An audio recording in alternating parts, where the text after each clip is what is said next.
Hello everyone, welcome to my Friday mini vlog. ফার্স্টেই আমি আমার ভয়েসের জন্য তোমাদের কাছে সরি বলে নিচ্ছি, কারণ ঠান্ডা লেগে আমার গলার অবস্থা খুবই খারাপ। আজকের ভ্লগে তোমাদেরকে একটা বড় ব্যাড নিউজ দিব। সো ব্যাড নিউজটা কি সেটা জানার জন্য ভ্লগটা লাস্ট পর্যন্ত দেখো। তোমরা তখন দেখতেই পারছিলে আমি আর মা সেম সেম ড্রেস পরেছি। অ্যাকচুয়ালি এটা মায়ের অনেক আগের একটা শাড়ি, যেটা দিয়ে আমি আর মা ড্রেসটা বানিয়েছি, অ্যান্ড আমাদের জুতাও ম্যাচ হয়ে গিয়েছিল। এখন আমি আর মা বের হয়ে গিয়েছি। এখন আমরা হেঁটে হেঁটে স্নেহার বাসায় যাচ্ছি। আমি বাইরে বের হলে মাস্ক ছাড়া একদমই বের হই না। তোমরাও ট্রাই করবে অলওয়েজ মাস্ক পরার। স্নেহাকে পিক করে আমরা তিনজন একটা টেসলা নিয়ে নিলাম, আই মিন মোটর রিক্সা। ও, আমরা কোথায় যাচ্ছি এটাই তো বলা হয়নি। আমরা আজকে যাচ্ছি আইডল স্কুলের সামনে ফ্রাইডেতে যেই মার্কেটটা বসে সেখানে। এই তো দেখতেই পারছো আমরা অলরেডি চলে এসেছি।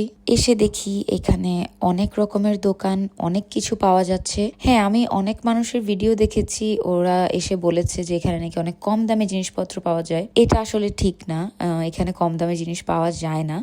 হ্যাঁ, তুলনামূলক হয়তো একটু কম, তবে খুব বেশি কম না। আর দাম চায়, অনেক দামাদামি করতে হয়। তো যাই হোক, আমরা মার্কেটটা ঘুরে দেখছিলাম আর প্রচন্ড ভিড় ছিল। আমি জানি না ক্যামেরায় কতটুকু বোঝা যাচ্ছে। আমরা মার্কেটের ভিতর দিয়ে হাঁটতেই পারছিলাম না, মানুষের ধাক্কায় শুধু রাস্তার সাইডে চলে আসছিলাম। তো এইভাবে মার্কেটটা ঘুরে দেখতে দেখতে এখন তোমাদেরকে ব্যাড নিউজটা দেই। সেটা হলো, হঠাৎ করে স্নেহার ব্যাগে হাত দিয়ে দেখে স্নেহার ফোন স্নেহার ব্যাগে নাই। এরপর তো আমরা বুঝেই গেলাম ওটা চুরি হয়ে গিয়েছে। আমাদের তিনজনের মাথার আর তখন ঠিক নাই। এরপর আমরা বাসায় চলে আসছি। এটাই আমার লাস্ট ক্লিপ ছিল সেদিনের। সো তোমরা যারা যাওয়ার প্ল্যান করছো এই মার্কেটে, অবশ্যই সাবধানে থাকবে।